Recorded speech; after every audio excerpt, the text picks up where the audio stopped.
Hey guys, it's a Sunday. It's rainy and cold, so it's a great day for a deep dive. And today we're deep diving into the full documents from Alison Williams, formerly Miller, the plaintiff, versus John Paul Miller, the defendant. And this is in regards to the minor children that they share. They have 4 total, 2 of which are the minors. And Alison, the plaintiff, has asserted that there's possible imminent danger and harm that could be caused to the minor children in the current circumstances. And this is for the plaintiff showing good cause exists for the court to issue an order basically waiving and voiding their pre-filing on their custody agreement after their divorce. It is being alleged by the plaintiff that there have been a material and substantial change in circumstances warranting modification of the parties' final order pertaining to the custody and visitation of their 2 minor children. It's being alleged that since the entry of that order, the final order, the defendant has exhibited increasingly unstable behaviors, failed to provide a safe and stable environment for the minor children during the periods of visitation, and has both exposed and involved the minor children in incidents of domestic dispute and discord which have been traumatic to the minor children and not in their best interest. Furthermore, alleging the defendant's mental health has increasingly deteriorated and he has exhibited behavioral patterns that are erratic and irrational, and at times he has foregone his designated periods of visitation with his own children based upon his own assertion that he is not mentally well enough for the children to be in his care. It goes on further to explain that the defendant has used joint custodial designations of the parties, which is to consult regarding the children, as a mechanism to harass, threaten, and control the plaintiff, which, side note, many of us are aware of this continuing pattern of behavior for John Paul Miller, allegedly. As a result, the parties are not able to effectively communicate or co-parent in a manner necessary to share joint custody of the minor children. And the plaintiff alleges it will be detrimental to the safety, welfare, and emotional health of both the plaintiff and the minor children to continue sharing joint custody.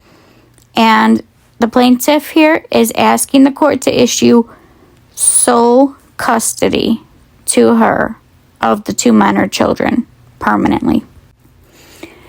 It goes on to further state reasoning for it, and one of them is being the defendant had failed to seek treatment for his deviant sexual addictions and behaviors, which he admittedly confessed to both plaintiff and former elders of his church.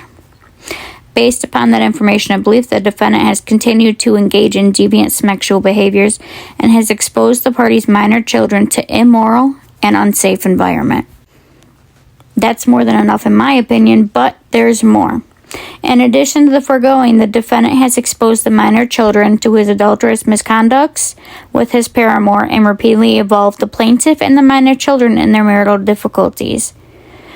Further, the plaintiff contends that since the entry of the parties' final order, the current wife of the defendant, Micah Miller, was recently found deceased, the tragic facts and circumstances of which have become a major focus of social media, local and national news. Against the objections of the plaintiff, the defendant has discussed this matter with the children. The plaintiff believes, given the totality of the circumstances, placing the children in the care of the defendant would place them in imminent danger and not be in their best interest. It goes on to say that prior to the death of Micah Miller, she confided in the plaintiff sharing intimate details regarding the behavior of the defendant and concerns regarding the safety of the minor children while in the care of the defendant. The plaintiff contends that until the time of Micah Miller's death, she provided a safety net for the children during their times of visitation with the defendant. And based upon her recent tragic death, that is no longer possible. Until a time that the defendant undergoes a full and complete psychological and parental fitness evaluation and follows all recommendations, resulting. Therefore, a guardian can be appointed to investigate this matter and protect the best interests of the minor children. The defendant's periods of visitation and contact with the minor children should be suspended to protect the best interests of the minor children, and request the court issue an order granting this relief permanently. In short, it will be granting the plaintiff sole custody of their minor children and suspending any further contact or visitation between the minor children and the defendant, pending the defendant undergoing the full and complete psychological and parental fitness evaluation, and following all recommendations resulted therefore in both pro dante light and permanently. Alison even went a step further to say that in the event that the defendant contests custody, a guardian should be appointed to investigate the matter and protect the best interests of the minor children, while the defendant being solely responsible for the cost, both pro dante and permanently. So there we have the situation, the legal situation and parental situation of Alison Williams, John Paul Miller, and their minor children.